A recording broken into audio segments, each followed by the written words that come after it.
అంటాం. దేవునికి స్తోత్రం, హల్లెలూయా. మరి ముస్లిం కుటుంబంలో మరి ఉన్నటువంటి నన్ను శాపమైనటువంటి బ్రతుకు నుండి మరి ఒక పేపర్ చిరిగిపోతే ముక్కలు ముక్కలైతే అతకబడుతుందా అండి? అతకబడుతుందా? మరి నా జీవితాన్ని దేవుడు కట్టాడు. దేవుడు నామానికి మహిమ కలుగును గాక. హల్లెలూయా, హల్లెలూయా. ఎండిపోయినటువంటి ఎడారి వంటి నా జీవితం మరి దేవుడు ఈరోజు చిగురింప చేశాడు. మరి మీ ప్రాంతంలోకి వచ్చి ఈ రీతిగా మీతో సాక్ష్యం పంచుకున్నట్టుకు సజీవ లెక్కలో ఉంచాడు. దేవాది దేవునికి మహిమ కలుగును గాక. హల్లెలూయా. చాలా మంది పిల్లలు లేరని చింతిస్తున్నారేమో, నువ్వు ధన్యురాలివి. హల్లెలూయా. అంటే ఉండకూడదని కాదు నా ఉద్దేశం. ఉన్నవారంతా శ్రమ పడుతున్నారు, చింత ఆవేదన గురైపోతున్నారు, టెన్షన్, ఎన్నో సమస్యలు. కానీ మరి బైబిల్లో ఏమన్నా పిల్లలు లేని వారు పరలోక రాజ్యానికి రాకూడదని ఏమన్నా రాసి ఉంచాడా దేవుడు? లేదు కదా. బాధపడకూడదు, అస్సలు బాధపడకూడదు. దేవుడు ఇవ్వలేదంటే ఆయన చిత్తం ఏదో ఉంది, ఉంటేనే కదా. మరి ఆయన ప్రేమామయుడు, అందరిని ఒకే రీతిగా ప్రేమిస్తాడు. మరి ఆయన నరుడు కాదు కదా, రాయి కాదు కదా ఆయన. దేవునికి మహిమ కలుగును గాక. నేను 6th క్లాస్ చదువుతున్నానండి. మరి 6వ తరగతి చదువుతున్న దినాలలో మరి ఆ దినాలలో అక్కడికి కొంతమంది క్రైస్తవులు స్కూల్ దగ్గరికి వచ్చి వారు బైబిల్ ఇవ్వడం జరిగింది. ఆ బైబిల్ తీసుకొని ప్రతిరోజు మరి నాకు అర్థం కాకపోయినా ప్రతిరోజు దాన్ని చదివేదాన్ని. రాత్రికాల సమయంలో కూర్చొని మరి చిన్న చిన్న పిల్లలు, తమ్ముళ్ళు, చెల్లెళ్ళు, వారందరినీ చుట్టూ ఇలా రౌండ్గా కూర్చోబెట్టుకొని, ఓ ప్రభువా, ఓ యేసయ్యా, నువ్వెవరో నాకు తెలియదు నాయన. ప్రార్థన చేయడం కూడా మనకు రాదు కదా. ప్రార్థన ఎలా చేస్తారో ఎప్పుడు వినలేదు, టీవీలో కూడా చూడలేదు, ఆ చుట్టుపక్కల క్రైస్తవులు కూడా లేరు. మరి మనకి ఎలా తెలుస్తుంది? తెలియదు. మనకు తెలిసింది ఏంటంటే రంజాన్ వస్తే మరి ఉపవాసం ఉండడం, తెల్లారుజాము లేచి తినడం, అన్ని రకాల కూరలు, మరి స్వీటు, ఇవన్నీ తినడం, ఆ రంజాన్ మాసంలో ఉపవాసం ఉండడం, అదే తెలుసు మనకి. మరి వేరే తెలియదు అనమాట. మరి 5 పూట్ల నమాజ్ చేయడం, ఖురాన్ చదవడం, మరి ఇవి మా యొక్క ఇంటి ఆచారాలు. తల్లిదండ్రులు వాటిని ఆచరిస్తున్నారు కాబట్టి ఇంకా వాళ్ళ పిల్లలమైన మేము కూడా అదే ఆచారంలో ఆచరించేవారు. అంటే దేవుడు నన్ను ప్రేమిస్తున్నాడు అనమాట. ఆ గ్రంథాన్ని నా చేతికి ఇచ్చి గృహంలోకి తీసుకువెళ్ళి, అంటే అది ఆశీర్వాదకరం చెప్పాలంటే.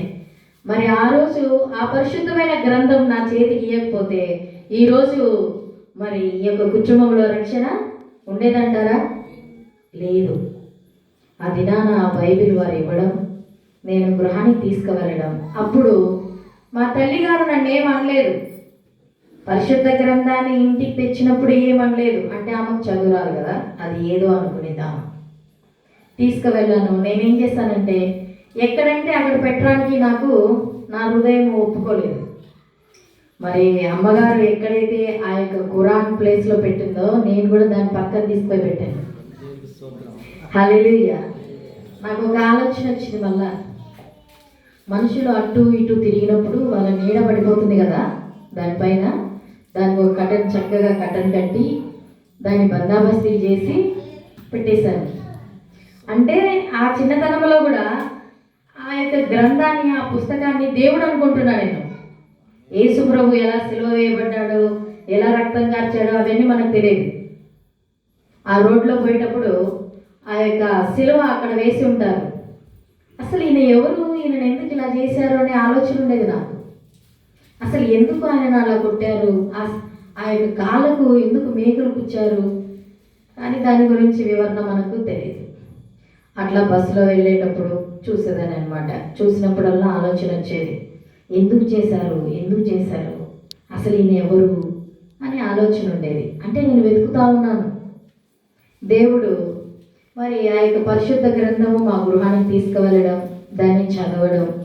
మరి ఒకరోజు ఏమైందంటే రాత్రికాల సమయంలో మరి నలుగురు బ్రదర్స్ మన సిస్టర్స్ మేము కూర్చొని ప్రార్థన చేస్తూ ఉంటే మరి మా మూడో బ్రదరు, ఆయన పేరు సద్దాం హుసేన్, ఆయన పేరు ఏసు రక్తమే జయం, గాఢ నిద్రలోకి వెళ్ళిపోయాడు.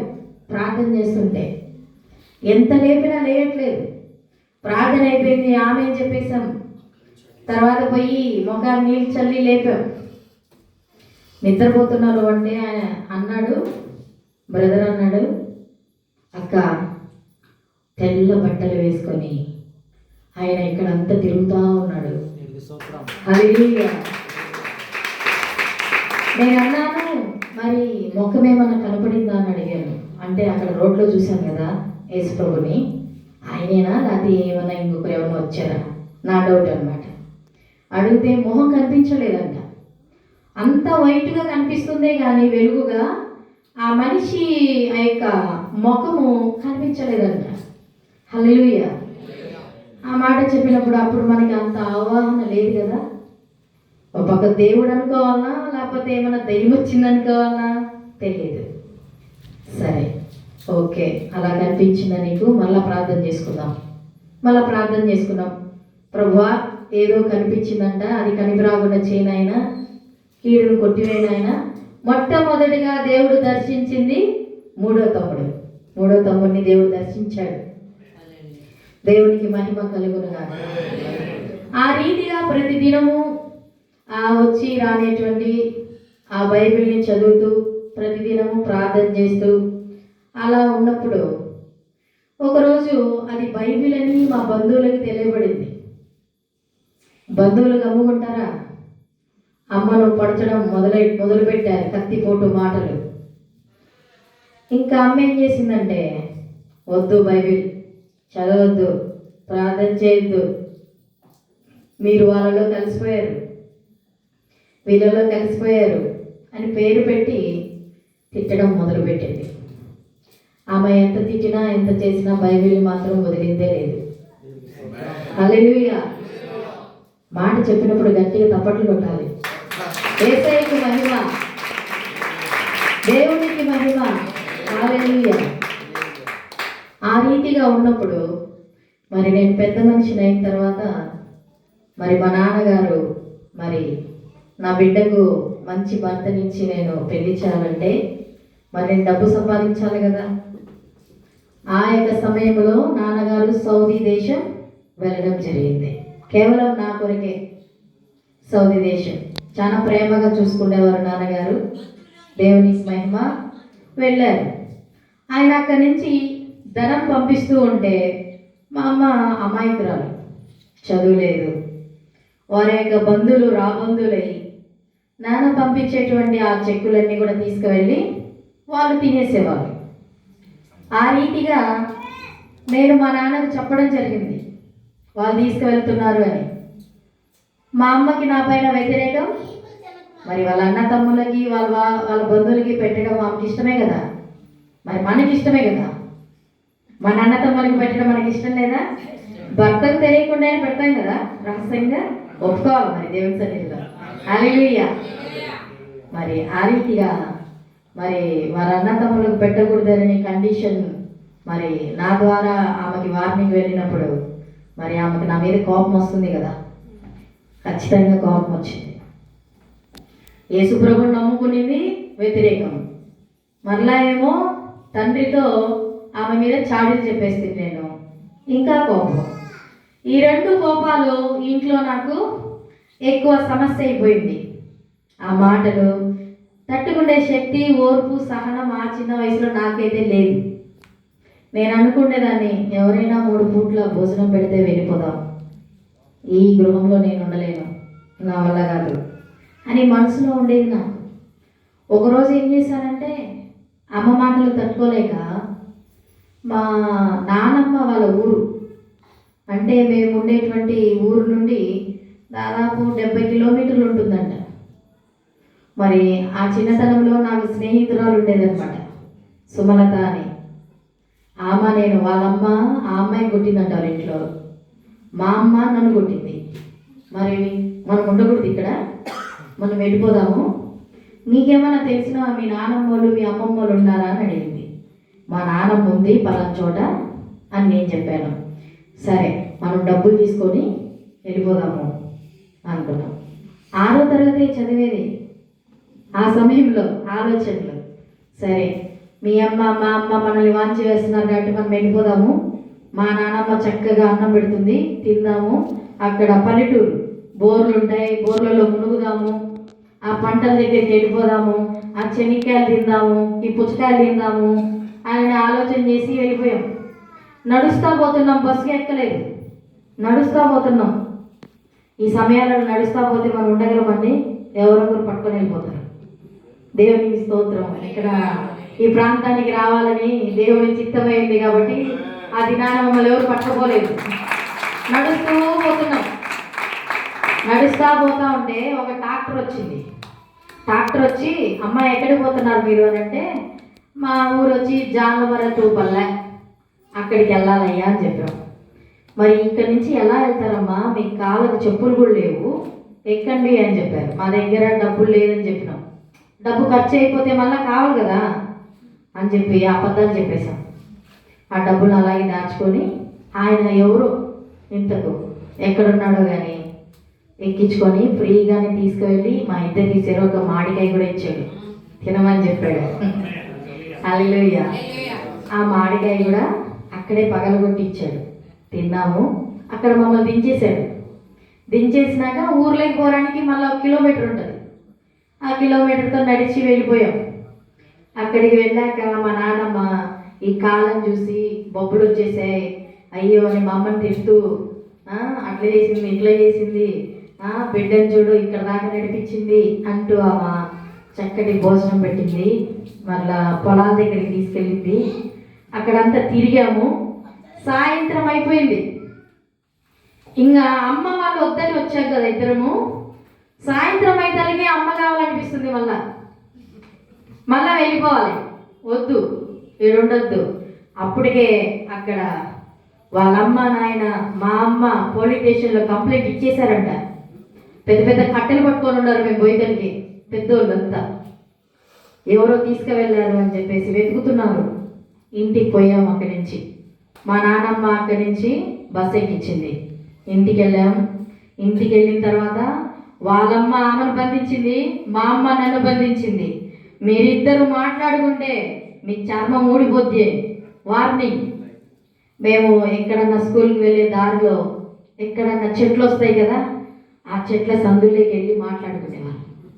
ఎందుకంటే ఎవరైనా చూస్తే చెప్తారు. ఆమెకి నాకు ఉండేటువంటి స్నేహం అలా ఉంది. అలాగా ఆ రీతిగా ఉండేటువంటి నేను అనుకున్నా, నేను ఎక్కడికి పోయినా ఉండలేను, నాకేమో అమ్మ అంటే ఇష్టము, అమ్మేమో నన్ను తిడుతూ ఉంటుంది, యేసు ప్రభునేమో వదులుకోలేను, ఆ పరిశుద్ధ గ్రంథం నాకు కావాలి, ప్రార్థన నాకు కావాలి. ప్రభా ఏం చేయాలి నేను?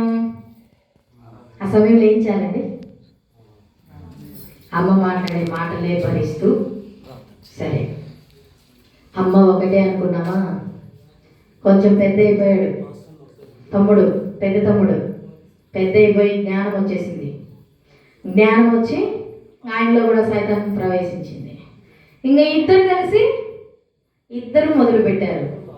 మా కుటుంబం నాశనం అయిపోతుంది, యేసు ప్రభువుని నమ్ముకొని మాకు పెళ్ళిళ్ళు ఎలా అవుతాయి, మాకు పిల్లని ఎవరు ఇస్తారు, మీరు ముస్లిమా క్రిస్టియనా అని ఇప్పటికీ అడుగుతున్నారు బయట అని చెప్పి ఇద్దరు ఇంకా స్టార్ట్ చేశారు. ఇంకా వాళ్ళిద్దరు స్టార్ట్ చేస్తే ఇంకా ఎక్కువైపోయింది నాకు శోధన. శోధన అంటే శోధన కాదు, అట్టా ఇట్ట శోధన కాదు, ఆ శోధన అంత శోధన వచ్చినప్పటికీ ఎందుకో తెలియదు, ఆ పరిశుద్ధ గ్రంథాన్ని నేనైతే వదలను, నేను వదలను. ఇదే నా హృదయంలో. ఆ గ్రంథము రాత్రి అయ్యేతలికే ఆ గ్రంథాన్ని చదవాలి, రాత్రి అయ్యేతలికి గ్రంథాన్ని చదవాలి, ప్రార్థన చేయాలి. మళ్ళీ అలాగని నమాజ్ మానలేదు, నమాజు చేస్తున్నాను. మనకు చెప్పిన వాళ్ళు ఎవరు లేరు కదా, యేసు ప్రభు గురించి వివరించి చెప్పిన వాళ్ళు మనకు ఎవరు లేరు. అలాగా అమ్మ ఆచారాలు చేసేదాన్ని, నమాజు చేసుకునేదాన్ని, అలాగా బైబిల్ చదివేదాన్ని. అలాగే కొనసాగుతూ అలాగే వెళ్ళినప్పుడు ఒకరోజు నానొచ్చాడు విదేశాల నుంచి. హల్లెలూయా. చక్కగా సాక్ష్యం వింటున్న వారిని మీరు డిస్టర్బ్ చేస్తున్నారు కెమెరాలు తీస్తూ. హల్లెలూయా. మరి ఆ రీతిగా నాన్న ఆ విదేశాల నుంచి 2 సంవత్సరాల తర్వాత ఒకసారి వచ్చి వెళ్తారు, 3 నెలలు ఉండి వెళ్తారు. మరి నాన్న రావడం జరిగింది. మరి నాన్న వచ్చినప్పుడు మరి డబ్బులు పంపించాడు కదా, అమ్మని లెక్కలన్నీ అడిగాడు, ఆమె అకౌంట్ బుక్ చూశాడు, అన్నీ చూసి తర్వాత ఒకరోజు నన్ను బయటికి తీసుకువెళ్ళిపోయాడు. బయటికి తీసుకుపోయి, అమ్మ మీ అమ్మ ఏం కూర చేసేది ఇంట్లో, మీకు ఏం వండి పెట్టేది అని అడిగాడు. మరి అమ్మ ఏం వండి పెట్టిందో ఏం చెప్పాను నేను. ఆ మాట చెప్పినప్పుడు ఇంటికి వచ్చి నాన్న అమ్మతో ఫైటింగ్ చేశాడు. నేను అంత దూరం పోయింది ఎందుకు, నేను కష్టపడి నా బిడ్డలను పోషించుకునేదానికి, నా బిడ్డలను ఒక స్థాయిలో ఉంచాలని నేను వెళ్ళాను. మరి నేను సంపాదించిన సంపాదన అంతా నువ్వు వారికి పెట్టి నా పిల్లలకు నువ్వు పెట్టట్లేదు అని చెప్పేసి ఇద్దరు కొట్లాడుతున్నారు. వాళ్ళు కొట్లాడుకున్నప్పుడు నాకు కూడా మనసులో అనిపించింది, మా అమ్మ వెళ్ళిపోతే మమ్మల్ని ఎవరు చూస్తారు, ఎలాగ పరిస్థితి. నేను మా నాన్నకు చెప్పేశాను కదా, అందుకే కదా మా నాన్న వచ్చి అడుగుతున్నాడు, నేను అలా చెప్పకూడదేమో అని నాకు అప్పుడు అనిపించింది. ముందేమో అనిపించలేదు, అంటే ఉన్నది ఉన్నట్టు చెప్పేశాను. అంటే ఆ తల్లిదండ్రులు గొడవ పడతారనే విషయం తెలియదు కదా మనకి, ఉన్నది ఉన్నట్టు చెప్పేశాను. మళ్ళీ తర్వాత ఏమైందంటే మళ్ళా మా నాన్న అక్కడికి వెళ్ళిపోయాడు. మళ్ళీ అక్కడికి వెళ్ళిపోయి నాకు ఒక అకౌంట్ బుక్ చేపించి బ్యాంక్కి వెళ్ళిపోయాడు. తల్లిగారి పేరుతో వచ్చే డబ్బులు మరి నా పేరుతో తిప్పితే మరి కోపం రాదండి అమ్మకి, కోపం రాదా? మరి ఆమె ఖర్చు పెట్టుకోవాల్సిందంతా కూడా అవన్నీ కూడా మరి బంద్ చేసి నాన్న నా పేరుతో పంపించడం స్టార్ట్ చేశాను. నా పేరుతో పంపిస్తే చిన్నతనం నుంచి కూడా ఆ యొక్క ఫ్యామిలీ యొక్క ప్రాబ్లమ్స్, కుటుంబంలో ఉండే సమస్యలు, ఇరుకులు, ఇబ్బందులు చిన్నతనం నుంచి నేను చూశాను. ఆ రీతిగా నాన్న వెళ్ళిపోయాడు. ఎవరికైతే అమ్మ వాళ్ళ బంధువులకు పెట్టిందో అమ్మకు తెలిసి రావాలనేసి నాన్న కొంతకాలం డబ్బులు పంపించలేదు. ఆయన ఉన్న జాడ కూడా తెలియదు, ఫోన్ లేదు, ఒక లెటర్ లేదు, ఏం లేదు. అమ్మ అంటుంది, నీ వల్లనే ఇదంతా జరిగింది, నువ్వు మీ నాన్నకి చెప్పడం వల్లే డబ్బులు పంపించలేదు, నీ వల్లనే మాకు తినే ఆహారం లేదు, కట్టుకొని వస్త్రం లేదు, అంత నీ వల్లనే జరిగింది అని చెప్పింది.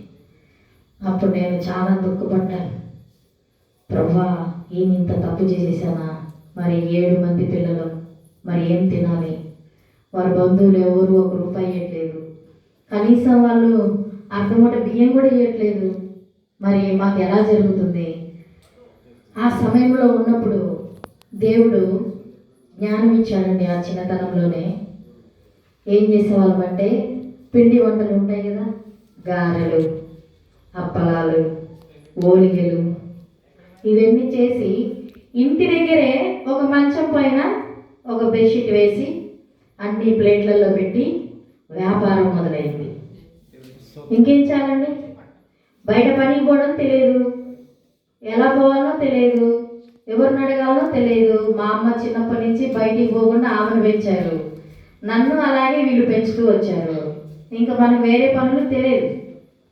ఆ పని చేస్తూ ఉన్నప్పుడు మాకు పోషణ జరిగింది. ఈ 7 మంది పిల్లలకి నూకలు తీసుకొచ్చి పాయసంలాగా గంజిలాగా చేసి వాళ్ళకి వేసి వాళ్ళకి కాంగా ఉంటే మేము తినేవాళ్ళం పెద్దవాళ్ళం. అలాగా 2 సంవత్సరాలు జరిగింది. ఆ విధంగా ఆ రీతిగా దేవుడు పోషించాడు. ధనం ఉండి, తండ్రి ఉండి, అన్ని సౌకర్యములు ఉండి మేము చాలా పేదరికము చూసాము. అంటే మనకి ఆకలి అంటే ఎలా ఉంటుందో రుచి చూసాం. తర్వాత మా ఏరియా నుంచి ఒక అంకుల్ పోయాడు మా నాన్న దగ్గరికి. మీ పిల్లలు ఈ రకంగా కష్టపడుతూ ఉంటున్నారు అని చెప్పాడు. చెప్పిన వెంటనే అప్పుడు ల్యాండ్ ఫోన్స్ అండి, ల్యాండ్ ఫోన్ చేసి నాన్న చాలా ఏడ్చాడు, చాలా దుఃఖపడ్డాడు. నేను ఇంత దూరం వచ్చాను కదా, మీరు బాగుండడానికి కదా నేను వచ్చాను, మరి వారి బంధువులంతా ఏమైపోయారు అని చెప్పేసి నాన్న ఏడ్చినప్పుడు వెంటనే చెక్కుల మీద చెక్కులు వచ్చేసాయి. మరి ఈ వ్యాపారాన్ని తీసివేశాను. మన తర్వాత ఇంట్లోకి సరుకులు తేవడం కానీ, రైస్ తేవడం కానీ అంత బాధ్యత నాదే. ఇంట్లో మళ్ళా వంట చేయాలి, మళ్ళా ఊడవాలి, కడగాలి, అందరి పిల్లల్ని తీసుకుపోయి స్కూల్లో వదలాలి, నేను స్కూల్కి పోవాలి. మరి నేను చదవాలి కదా, నేను పోవాలి. అలా ఆ రీతిగా వెళుతూ ఉండగా ఇంకా ఈ పెద్ద తమ్ముడు అమ్మ వీళ్ళు విసిగిస్తూ ఉండగా మరి నాకు 10th క్లాస్ పూర్తి అయిపోయింది. 10th క్లాస్ పూర్తి అయిపోయిన తర్వాత తర్వాత ఈ పాస్టర్ గారు పరిచయం అయ్యారు. ఈ పాస్టర్ గారు ఎలా పరిచయం అయ్యారంటే, ఆ 10th క్లాస్ అయిపోయిన తర్వాత నేను నర్సింగ్ చేశాను. నర్సింగ్ అయిపోయాక ఒక ప్రైవేట్ హాస్పిటల్లో పనిచేస్తూ ఉన్నాను. పని చేసినప్పుడు ఈ పాస్టర్ గారు పరిచయం అయ్యారు. ఆయన హిందూ కుటుంబం నుంచి వచ్చాడండి, హిందువులు వాళ్ళు. మరి మేమేమో ముస్లిము, మరేమో పాస్టర్ గారు నా వెంట తిరుగుతున్నారు, ప్రేమించమంటున్నారు, పెళ్లి చేసుకుంటానంటున్నాడు. నీ చెప్పాను, మా అమ్మ కులపిచ్చిదయ్యా, మా అమ్మ ఒప్పుకోదు, నరికేస్తుంది. అమ్మ అంటే అప్పుడు ఇట్లా ఆమె మాట్లాడితేనే వణుకొస్తుంది. అట్లాంటిది ఇప్పుడు నేను ఒక హిందువుని పెళ్లి చేసుకుంటానంటే ఒప్పుకుంటుందా? ఒప్పుకోదు, నరికేస్తాం, నాకు తెలుసు అని చెప్పేసి నేను చెప్పాను. ఆయన చూశాడు, పాపం విసిగిపోయాడు. ఒకరోజు రోడ్లో సైకిల్లో నేను తొక్కుంటూ వస్తూ ఉన్నాను. మరి చంపకి చల్లని పెరిగాడు. నువ్వేమన్నా అందగత్తెవా అని చెప్పాడు. నేను చెప్పాను, ఏమన్నా నేను అందగత్తెనా నాన్న? పోనీ నన్ను ప్రేమించమన్నానా? పోనీ నన్ను పెళ్లి చేసుకోమన్నానా? లేదు కదా. ఆయన కొట్టి క్షమించాలి మాస్టర్ గారు, ఇది సాక్ష్యం చెప్పాలి, మరి తప్పదు. ఒక షాడిస్ట్ లాగా టార్చర్, ప్రేమించాలి, పెళ్లి చేసుకోవాలి, నా దగ్గరే ఉండాలి నువ్వు అని చెప్పాడు. సరే, అదేది నా వల్ల కాదు. ఇంకా రెయ్యం బొగులు ఫోన్లే, ఒక చిన్న ఫోన్ ఉంది, అంత ఫోను, అదేదో కార్డ్ చేస్తాడు ఆయనే అమౌంట్ వేస్తాడు, నేను వేయమని అడగను. సైకిల్లో తొక్కుంటూ హాస్పిటల్కి వెళ్తా, లైన్లో పెట్టుకొని పోవాలా. మధ్యలో ఎవరితో మాట్లాడతానో పచ్చి అనుమానం, మళ్ళీ ఇంకెవరైనా ప్రేమిస్తారేమో. ఆ లైన్లో పెట్టుకోవాలన్నమాట. లైన్లో పెట్టుకొని మనకి ఆ సైకిల్కి బుట్ట వస్తుంది కదా, ఆ బుట్టలో పెట్టి ఆ ఫోను వెళ్ళిపోవాలి. అప్పుడు మీట్లో పెట్టే ఫోన్లు కూడా లేవు, ఏ నెట్ ఫోన్లు అంటే మీట్లో పెట్టి ఎవరితో మాట్లాడచ్చు, పోవాలి. నేను ఒక గైనిక్లో పనిచేస్తున్నాను, అంటే డెలివరీ చేస్తారు కదా, అక్కడ పనిచేస్తున్నా. పేషెంట్లతో మగవాళ్ళతో మాట్లాడకూడదని చెప్తాడు. మరి నేను సిస్టర్ని కదా, నర్సుని కదా, అందరితో మాట్లాడాలా లేదా? మరి నేను మాట్లాడాలి కదా. లేదే, మగవాళ్ళు వేరుకుంటారు, వాళ్ళు మాట్లాడుతూ ఉండే మాటలన్నీ ఆయనకి వినపడుతూ ఉంటాయి. అమ్మ నువ్వు మంచిదానివమ్మా, మా బాబుని నువ్వు బాగా చక్కగా చూసుకున్నావమ్మా. ఐసీయూలో పెడతారు, అందరినీ అలో చేయం మేము ఐసీయూలోకి. ఎవరన్నా చాలా బాధపడుతూ ఉంటే వాళ్ళని కాళ్ళు చేతులు కడుక్కొని వచ్చి చూడమంటాం. కొంచెం వాళ్ళు పొగుడుతారు చూపించినందుకు, ఆ పొగడతలు కూడా పాస్టర్ గారికి పడేటి కాదు. అసలు నువ్వు ఎందుకు చూపిస్తున్నావు, నీ వృత్తికి నువ్వు ధర్మం చేయాలా, ఎన్నెన్నో రూల్స్ మాట్లాడేవాడు. సరే, ఆయన అట్లు భరిస్తూ అట్లా డ్యూటీ చేసుకుంటూ ఇంటికి వెళ్ళిపోయేదాన్ని. మరి పగలంతా పని చేసినప్పుడు నైట్ నిద్రపోవాలి కదండి, నిద్ర వస్తుందా రాదా? మనుషులు మన్నాకే ఖచ్చితంగా వస్తుంది. దేవునికి మహిమ కలుగును గాక. నైట్ కూడా ఫోన్ మాట్లాడమంటాడు, లేకపోతే లైన్లో పెట్టుకొని నిద్రపోమంటాడు. దేవుని స్తోత్రం. అది సౌండ్ వస్తే ఇంట్లో వాళ్ళకి వినిపించదా? వినిపిస్తుంది కదా. అది బర్బర్ అన్నప్పుడు అదేదో పాట వస్తుంది అమ్మా అని చెప్పేది. ఇంకేం చేయాలా? అట్లా లైన్లో పెట్టాను. అది ఛార్జింగ్ అయిపోయినంత వరకు అది లైన్లోనే ఉంటుంది. మరి ఛార్జింగ్ పెట్టుకునే దానికన్నా టైం కావాలి కదా, అలా కూడా టైం ఇచ్చేవాడు కాదు. ఎందుకు అయిపోయింది ఛార్జింగ్ అని అడిగేవాడు. ఏం చెప్పాలి ఆయనకి? అటు చెప్తే ఇట్లా అంటాడు, ఇట్లా చెప్తే అట్లా అంటాడు. లేదా నువ్వు ఆడో తిరగాలనేసి, ఎక్కడికో పోవాలనేసి అలా చెప్తున్నావులే నువ్వు అని చెప్తాడు. మళ్ళా అంతా రివర్స్. ఆ ప్రేమ తట్టుకోలేము, ఆ కోపం తట్టుకోలేము. మన వల్ల కాదు, మన వల్ల అస్సలు కాదు. దేవునికి మహిమ కలిగిన కాక. ఒకరోజు వచ్చిందండి, ఇంకా మా అమ్మతో మాట్లాడాడు, మా తమ్ములతో మాట్లాడాడు, మ్యారేజ్ చేసుకోవాలనేసి అన్నారు.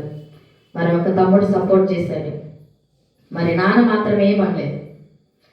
ఆ పాపకు నచ్చింది దారి వెళ్తానంటుంది, తప్పులేదు అంటాడు మా నాన్న. అంటే ఆయన ప్రేమ అన్ని దోషాలు తప్పుననింది కదా, నా పైన ఉండేటువంటి ప్రేమతో ఆయన అన్నాడు. ఆయనకు కూడా క్యాస్ట్ ఫీలింగ్లు ఉన్నాయి అన్నాడు. మరి తర్వాత మా అమ్మ ఒక కండిషన్ పెట్టింది, రిజిస్టర్ మ్యారేజ్ చేసుకోవాలా. అంటే ఆయన నమ్మట్లే, ఆమె మోసం చేస్తాడేమో, అంటే ఈ గవర్నమెంట్లో రిజిస్టర్ అయితే నీ పైన కేసు పెట్టచ్చు అని చెప్పింది. ఆమె చెప్పినట్టుగానే రిజిస్టర్ మ్యారేజ్ చేసుకున్నాం. వాళ్ళ తరపున మా తరపున వచ్చి వాళ్ళు సంతకాలు పెట్టి జరిగిపోయింది. నేను అనుకున్న, అమ్మ మా ఇంట్లో నుంచి బయటకు వచ్చేసాను బాబు, ఇంకా నాకు తిరిగి లేదు, ఇంకా నేను చర్చికి పోవచ్చు, నా ఇష్టమైన వంట చేసుకొని తినొచ్చు, హాయిగా ఉండొచ్చు, ఇంకా నాకు టార్చర్ ఉండదు యేసు ప్రభు గురించి. ఎందుకంటే ఈయనతో ముందే చెప్పాను, నేను యేసు ప్రభుని నమ్ముకున్నాను, నువ్వు హిందూ, నేనుండే గృహంలో ఏ విగ్రహారాధన జరగకూడదు, ఏ పటము పెట్టకూడదు, ఏ బత్తి వెలిగించకూడదు, ఏ టెంకాయ కొట్టకూడదు. ఇలాగైతేనే నిన్ను పెళ్లి చేసుకుంటా, లేకపోతే నేను చేసుకోను. హల్లెలూయా అని చెప్పాను. అప్పుడే నేను బాప్తిజం తీసుకున్నానండి. ఆ మాట చెప్పాను నేను. ఆయన అనుకున్నాడంట మనసులో, నిన్ను పెళ్లి చేసుకుంటే నా వైపుకు నేను మళ్ళించుకుంటానే అనుకున్నాడంట. హల్లెలూయా. నేను అనుకున్నాను, ప్రార్థనతో దేవుడు నేను మార్చివేస్తానులే అని నేను అనుకున్నాను. హల్లెలూయా. ఆ రీతిగా మ్యారేజ్ అయిపోయింది. మ్యారేజ్ అయిపోయి బెంగళూరులో పాస్టర్ గారికి అక్కడ ఉద్యోగం, టాటా దాంట్లో పనిచేస్తారు ఆయన. ఆ రీతిగా పని చేసుకుంటూ మరి ప్రతిరోజు ఆయన యొక్క లైఫ్ ఏంటంటే ఎంజాయ్. హోటల్లో భోజనం చేయాలి, సినిమా థియేటర్కి వెళ్ళి సినిమా చూడాలి, థమ్సప్ తాగుతూ, మరి చిప్స్ తింటూ, కాళ్ళ మీద కాలేసుకొని అహాహా నవ్వుకుంటూ, జోకులు వస్తే జోకులు చూసి నవ్వుకుంటూ, ఆడ ప్రేమించుకొని వాళ్ళు పాటలు పాడుకుంటారు కదా, ఆ రీతిగా ఆయన ఎంజాయ్ అట్లా చేయాలన్నమాట. నాకు తెలియకుండానే టికెట్లు బుక్ చేసేస్తాడు. నేను చెప్తాను, నేను ఇంట్లో ఉంటాను, నువ్వు వెళ్ళు అంటాను. నేను లేదు నాతో పాటు నువ్వు రావాల్సిందే. నువ్వేం చెప్పినావు, చర్చికి పోతే నువ్వు చాలా అన్నావు కదా. ఇవన్నీ ఆ రోజు కండిషన్ చెప్పలేదు. నేను సినిమా చూడను, నేను షికారికి రాను, నేను ఎంజాయ్ చేయను, ఇవన్నీ చెప్పలేదు. ఒక యేసు ప్రభువుని నేను నమ్ముకున్నాను, నేను చర్చికి వెళ్తాను, గుడికి రాను, ఇవే చెప్పుకున్నా అని చెప్పాడు. సరే ఇంకేం చేద్దాం, తప్పుతుంది కదా. వెళ్ళిపోయి ఆ సినిమా ఉన్నంత వరకు నేనేమో ఇంట్రెస్ట్గా చూడను. ఏదో ఈ పక్క ఆ పక్క మలుతం ఆ సినిమా చూస్తా అంటే ఈ బైబిల్ గుర్తుకొస్తుంది, అల్లరితో ఉన్న ఆటపాటలు చూడకూడదు కదా అని చెప్తుంది. మరి అందుకే అన్నింటిని పెళ్లి చేసుకోకూడదని ఒక పక్క అనుకుంటా ఉంటా. ఈ అన్నింటిని చేసుకునే కదా ఈ ప్రాబ్లం అంతా. ప్రభువా, ఇంకెవరు అన్నిళ్ళు చేసుకోకూడదు మనసులో ఒక పక్క అనుకుంటాను. సరే అలాగా మళ్ళీ ఏం చేసేవాడు, ఆదివారం సెలవు, ఆదివారం మనం చర్చికి పోవాలా, బలలో చేయవేయాలా. ఈయనేమో సినిమాలు పెట్టుకొని సినిమాలు చూసుకుంటూ ఉంటాడు. అప్పుడు శుభవార్త ఛానల్ వస్తూ ఉంది కదండి, వాక్యం ఒక అర్ధగంట పెట్టండి అయ్యారు, శుభవార్త వాక్యం వింటాను అంటే లే సినిమా చూడు కావాలంటే అని చెప్తాడు. సరే ఆయన సినిమాలు చూసుకుంటా ఉంటాడు. రాత్రి 1 గంట 2 వరకు కూడా సినిమాలు చూసుకుంటూ ఉంటాడు. మనం ఆ పక్కకు తిరిగి నిద్రపోతాం, అంతే. ఇంకేం చేద్దాం, ఏం చేయలేము. ఆ రీతిగా ఉన్నప్పుడు మా ఇద్దరి మధ్యలో ఐక్యత లేక, నేనేమో ఒక దేవుడిని, ఆయనేమో ఒక దేవుడు, ఈ రీతిగా ఉండడం వల్ల గొడవలు స్టార్ట్ అవుతుంది. మనశ్శాంతి లేదు, సమాధానం లేదు, నెమ్మది లేదు. కొడితే ఒక్కసారి కొట్టాడంటే నోట్లో నుంచి రక్తం రావాల్సిందే, ముక్కులో నుంచి రక్తం రావాల్సిందే. ఇప్పుడు కూడా కాలు కుంటుతాను. హెల్మెట్ తీసుకొని కొట్టేశాడు. ఎందుకు కొట్టాడు తెలుసా? ఇడ్లీ రవ్వ, బియ్యం పిండి, ఇవన్నీ సరుకులు రాశాను. సరుకులు రాస్తే లిస్ట్ అంతా చూసి ఇన్ని కావాలి నా సరుకులు, నువ్వు నేను ఇన్ని తింటున్నామా అన్నాడు. మరి నెలంతా కావాలి కదా, నెలకు అయ్యేటి అవి అని చెప్పాను. నువ్వు నాకు ఎదురు చెప్తావా సమాధానం అని చెప్పి హెల్మెట్ తీసుకొని కొట్టేశాడు, మోకాలు తీసుకొని. దేవుని స్తోత్రం, ఇరిగిపోలేదు. హల్లెలూయా.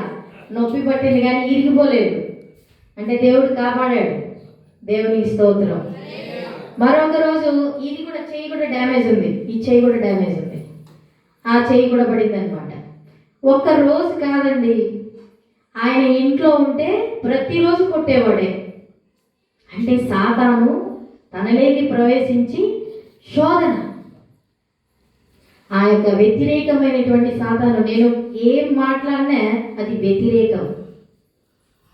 కొన్ని సందర్భాలలో ఆయనకి చిన్నతనంలోనే తల్లి లేదు, తల్లి లేకుండా పెరిగాడు కదా, అందుకు ఆయన ప్రవర్తన అలా ఉంటుందేమోలే.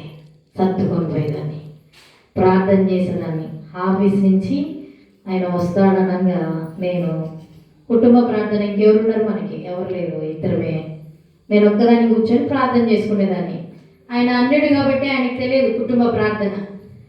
కావాల్సిందిగా నేను వచ్చే టైంకి ప్రార్థన చేస్తున్నాను అంటాడు. 7 గంటలకు వస్తారు ఆయన. నేను ఒక 6:30కి అట్లా కూర్చొని, ఆయన వచ్చిన తర్వాత ప్రార్థన చేసే అవకాశం ఉండదు. ప్రార్థన చేసుకుంటా ఉంటే నా గురించి ఏందో వాళ్ళ దేవునికి కంప్లైంట్లు ఇస్తాను నేను చెప్పి కొట్టేవాడు. నా పేరెత్తి ఏదో చెప్తున్నావు నువ్వు అక్కడ అంటే, నువ్వు ఇక్కడ ఏం చేయలేక నీ దేవునికి చెప్తున్నావా అని చెప్పి కొట్టేవాడు. అలా కొట్టేవాడు. అన్నం తింటూ కొట్టేవాడు. కుర్చీలు ఇరిగిపోయేటి, సెల్లు పగిలిపోయేటి, ల్యాప్టాప్లు పగిలిపోయేటి, అంతే కోపం వస్తాయి. అలా చేసేవాడు. నేను అడిగేదాన్ని, ప్రభువా అయ్యా ఈయనను మార్చయ్యా. ఇంకా చివరికి ఆ దెబ్బలు తట్టుకోలేక ఒక పండుగ వచ్చింది, రంజాన్ పండుగ. మా అమ్మ ఆ టైంలోనే పిలుస్తూ ఉంది.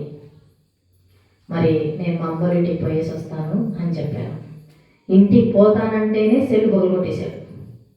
పోతానని చెప్పకూడదంట, అమ్మగారింటికి పోతానని చెప్పకూడదంట, అమ్మగారింటికి పోకూడదంట. ఒకవేళ పోయినా ఉదయం పోతే సాయంత్రానికి రావాలంట. వాళ్ళేమో కడప, మేముండేమో బెంగళూరు. నైట్ బయలుదేరితే ఉదయానికి చేరుకుంటాం అని ఆ రోజు కూడా గొడవ చేశాడు.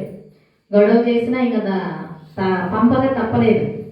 ఈ జైల్లో నుంచి కూడా నేను విడుదలైపోయినా, దేవా స్తోత్రం అని వెళ్ళిపోయినా. ఇంకా రాలేదు. ఆ దెబ్బలు వద్దు, ఆ మొగుడు వద్దు స్వామి, నాకు అన్నిటి చేసుకునే, అందుకే నాకు ఇన్ని బాధలు అని చెప్పేసి 2 సంవత్సరాలు మా మధ్యలో విడిపోయాం. విడిపోయి ఇంట్లో ఉంటే ఆ ఇంట్లో తమ్ముళ్ళు పెద్దోళ్ళు అయిపోయారు. అమ్మ ఫుల్ వ్యతిరేకం వీళ్ళు దేవునికి. మరి ఈ శోధన తట్టుకొని అక్కడికి వెళితే ఆ శోధన వ్యతిరేకమే, ఈ శోధన వ్యతిరేకమే. అక్కడికి వెళ్తే వాళ్ళు, నువ్వు మా ఇంట్లో ఉంటే మాకు పెళ్ళిళ్ళు కావు, నువ్వేమో బైబిల్ పట్టుకొని పోతూ ఉంటావు, మేమందరికి సమాధానం చెప్పలేము, మానేసేయి, ఆ దేవుడు నమ్ముకున్నావు చూడు నీ జీవితం ఏమైపోయిందో అని వాళ్ళు మాట్లాడటం. నేను ప్రార్థన చేశాను, ప్రభువా మరి ఎండిపోయినటువంటి చెట్టుకు కూడా నువ్వు చిగురింపజేస్తావు కదా, నీ బిడ్డే రావాలి, మళ్ళా తీసుకొని వెళ్ళాలి, మారాలి అని మళ్ళా ప్రార్థన చేశాను. ప్రార్థన చేయగా ఒకరోజు ఆయన కానించి ఫోన్ వచ్చింది. 2 సంవత్సరాలు గడిచిపోయాయి. ఫోన్లో చెప్తున్నాడు, నన్ను అనాథం చేసిపోయావు నువ్వు, నన్ను వదిలేసిపోయావు నువ్వు అని ఏడుస్తున్నాడు. చిన్న బిడ్డలాగా ఏడుస్తున్నాడు. ఏడ్చినప్పుడు మళ్ళీ జాలి కలిగింది, మళ్ళా వెళ్ళాలనిపించింది. అప్పుడు చెప్పాను, వచ్చి వెళ్ళిపోదాం, నేను వస్తానని చెప్పాను. మళ్ళా వచ్చాడు తిరిగి. వచ్చిన తర్వాత ఇంకా నేను కొట్టను, నువ్వు లేని విలువ నాకు తెలిసిపోయింది, నువ్వు లేకుంటే ఆ విలువ ఏందో నాకు అర్థమైంది, నీ ప్రేమ కావాలి నాకు, మనలో ఉండేది వేసే ప్రేమ, లోకంలో ఉండే ప్రేమ కాదు. నువ్వు ఆయన కొట్టని తిట్టని ఆయనకు భోజనం పెట్టడం మానను, లేపైనా భోజనం పెడతాను, కొట్టినా కూడా, తిచ్చినా కూడా, తన్నా కూడా లేపి భోజనం పెడతాను. మరి అవన్నీ ఆయన గమనించి మరలా తిరిగి ఫోన్ చేసి మళ్ళా పోయాను. వారం రోజులు బాగున్నాడండి. నేను అడగకపోయినా జ్యూసులు తెచ్చాడు, బాగా చూసుకున్నాడు. దేవునికి స్తోత్రం. నీకు ఏం కావాలని అడిగాడు, ఎక్కడెక్కడ తిరుగుతావు అని అడిగాడు. పార్కులు తీసుకుపోతాను, ఇక్కడ తీసుకుపోతాను, ఇంకా నువ్వు చెప్పిందే, ఇంకా ఏదైనా కూడా నువ్వు చెప్పిందే నేను చేస్తాను, జీతం కూడా తీసుకొచ్చి నీ చేతికి ఇస్తాను. అప్పుడు ఇచ్చేవాడు కాదు జీతం. ఆడదంటే కాలు కింద చెప్పు అనేవాడు. ఆ భర్త ఎలా చెప్తే భార్య అలా నడవాలా అని చెప్పేవాడు. అప్పుడు జీతం కూడా తీసుకొచ్చి నా చేతికి ఇచ్చేసాడు. ప్రభా మారిపోయాడు, 70% మారిపోయాడేసయ్యా, ఇంకా నేను నమ్ముకోవాలి అనుకున్నా. ఇంకా చూడండి 8వ రోజు నుంచి ఇంకా మళ్ళీ స్టార్ట్ అయిపోయినాయి. మళ్ళా పట్టడమే. మా మధ్యలో ఏ గొడవలు లేవు, ఎవరి గురించి గొడవ లేదు. కోపం, విపరీతమైన కోపం. ఉప్పు లేదనో లేకపోతే కారం లేదనో కూరల మీద కూడా పెట్టి కొట్టేసేవాడు. మళ్ళా స్టార్ట్ అయిపోయింది. ఇంకా ఎక్కువ కన్నీరు కార్చడం మొదలుపెట్టాను దేవుని దగ్గర. ప్రభువా, అక్కడికి వెళ్ళిన శోధనే, ఇక్కడికి వచ్చిన శోధనే, మరి నీకు అసాధ్యం అంటే ఏది లేదు కదా ప్రభువా. ఒక్కసారి నువ్వు మాట్లాడితే, మరి దేవుడు మాట్లాడగా భూమి ఆకాశం కలిగింది కదా. ఈ సృష్టి అంతా ఆయన మాట ద్వారా కలిగింది. ప్రభువా, కుటుంబము, అన్ని కుటుంబము, వయసు ప్రభు అంటే వారు వ్యతిరేకిస్తున్నారు. నువ్వేమో నాకు కావాలా. మరి భర్త వ్యతిరేకిస్తున్నాడు. మరి ఏం చాలా ప్రభువా అని నేను చాలా కన్నీరు దేవుని దగ్గర కన్నీరు కాచు. 5 సంవత్సరములు అయిపోయింది. 5 సంవత్సరములు అయిపోయిన తర్వాత ఒకరోజు అడిగాను, అయ్యా ఒక్కసారి చర్చికి వచ్చి, ఒక్కసారి లోపలికి వచ్చి బయటికి కూర్చోవద్దు, ఎవరితో మాట్లాడద్దు, నువ్వు అట్లా పాదం మోపిది అని చెప్పాను. చర్చికి వచ్చాడు ఒకరోజు. హల్లెలూయా. చర్చికి వచ్చి పాస్టర్ దగ్గరికి వెళ్ళి ప్రేయర్ చేయించుకున్నాడు. ఆ సమయంలో ఆయనలో ఉన్నటువంటి దురాత్మ తొలగిపోయింది. వ్యతిరేకమైన దురాత్మ దేవుని యొక్క అభిషేకంతో ఆ రోజు ఆయనకి అభిషేకం జరిగింది. ఆ రోజు విడుదల పొందాడు. ఆ రోజు రాత్రి నుంచి బైబిల్ చదవడం, దావి సేవకులు ఇంటికి పిలవడం, వారికి భోజనాలు ఏర్పాటు చేయడం, అలాగ చేస్తూ వచ్చాడు. పాటలు పాడడం. మరి అక్కడ ఉన్న పాస్టర్ గారు కూడా చాలా, ఆయన కూడా ప్రోత్సహించడం. నేను నా సాక్ష్యం అంతా కూడా అక్కడ పాస్టర్ గారి దగ్గర చెప్పినప్పుడు, ప్రతి స్థలంలో ఆయన వెళ్ళిన స్థలంలో నా గురించి చాలా సాక్ష్యం చెప్పేవాడు మా పాస్టర్ గారు. ఆయన పేరు దానియేల్ పాస్టర్, బెంగళూరులో సేవ చేస్తూ ఉంటున్నారు. మా ఆత్మీయ తల్లిదండ్రులు మమ్మల్ని అభిషేకించి కోడి దేశానికి పంపించారు. ప్రతి స్థలంలో, ఎందుకంటే సేవకులతో నడుస్తూ ఉన్నాం మేము, ప్రతి స్థలానికి వెళ్ళినప్పుడు సిస్రో ముస్లిం కుటుంబం నుంచి వచ్చింది. మరి ఆమె ద్వారా ఆయన కూడా దేవుడు రక్షించాడు అని చెప్పి ఆయన సాక్ష్యం, నేను చెప్పకపోయినా ప్రతి స్థలంలో ఆ పాస్టర్ గారు సాక్ష్యం చెప్పేవారు. అలా సేవకులతో నడుస్తూ మరి నేను మాత్రమే రక్షించబడితే, మరి నా అన్న తమ్ములు, నా అక్క చెల్లెలు, నా తండ్రి, నా తల్లి ప్రభువా నరకానికి వెళ్ళిపోతారు. మరి బైబిల్ చెప్తుంది కదా, మరి అగ్గి ఆరదంట, పురుగు చావదంట, కుప్పు కుప్పుమంటుందంట. ప్రభువా నీ పరలోక రాజ్యానికి వారు కూడా రావాలి ప్రభువా. ఆన్లైన్ ప్రేయర్ గడిపేదాన్ని, సంఘముతో కలిసి సంఘ ప్రార్థన చేసేదాన్ని, పాస్టర్లతో కలిసి ఉపవాస ప్రార్థనలు చేసేదాన్ని. నిత్యము ప్రార్థన ప్రార్థన ప్రార్థన అంటూ మరి ప్రార్థన చేసినప్పుడు దేవుడు గొప్పవాడు. ఒకరోజు మా నాన్న ఆ దేశం నుంచి రావడం జరిగింది. ఆయనకి 2 కళ్ళు పోయినాయి. షుగర్ వ్యాధి ఎక్కువైపోయి 2 కళ్ళు కనిపించవు. ఆయన వచ్చిన మరుసటి రోజే కాలు, చెయ్యి, నోరు కూడా ఆయనకి పడిపోయింది.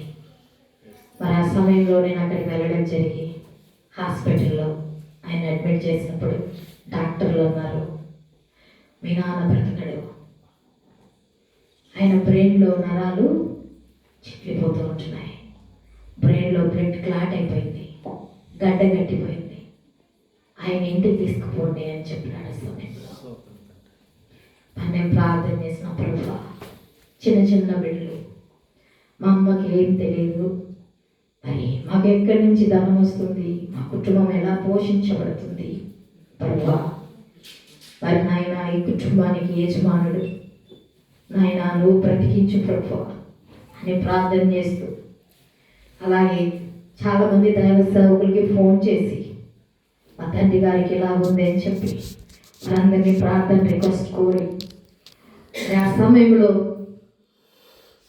నైట్ 2 ఆ సమయంలో మా అమ్మగారు నా దగ్గరికి వచ్చి, నేను హాస్పిటల్లోనే ఉన్నాను, రూమ్లో ఒక్కరు ఉండేదానికే వాళ్ళు ఒప్పుకుంటారు, 2-3 రూమ్లో వచ్చారు. మరి అమ్మని నాన్న దగ్గర పెట్టి నేను బయట ఉండేదాన్ని. ఆ బయట ఉన్నప్పుడు అమ్మ వచ్చి, మరి నువ్వు దేవుడితో మాట్లాడతావు కదా, మరి నీ దేవుడిని అడిగి మీ నాన్న బ్రతుకుతాడా చనిపోతాడా? హల్లెలూయా. నువ్వు అడిగి మీ నాన్న గురించి నాకు చెప్తే నేను నీతో నడుస్తా, నేను నీతో చర్చికి వస్తానమ్మా, ఆ దేవుడిని నేను నమ్ముకుంటాను అని నన్ను అడిగింది. ఆమె వచ్చి అడిగినప్పుడు ఏసయ్య త్వరగా వచ్చి మా నాన్నని లేపేస్తే మా అమ్మ కూడా రక్షించబడుతుంది కదా అనేటువంటి ఏదో దేవుడు నా పక్కనే ఉన్నట్టు, నా దగ్గరే ఉన్నట్టు నా ఫీలింగ్. సరే, ఆ రోజు రాత్రి ప్రార్థన చేశాను. ప్రభువా తల్లి, ఈ ముళ్ళు పెట్టావంటే ఏదో మేలు చేయబోతున్నా, దేవానికి స్తోత్రం. నాయనా, మా నాన్న బ్రతుకుతాడా చనిపోతాడా? ఒక్క మాట చెప్పు ప్రభువా అని ఆ రాత్రి సమయంలో ప్రార్థన చేసినప్పుడు మెల్లని స్వరంతో దేవుడు నేను కార్యం చేయగా తెప్పగలవారు ఎవరున్నారు?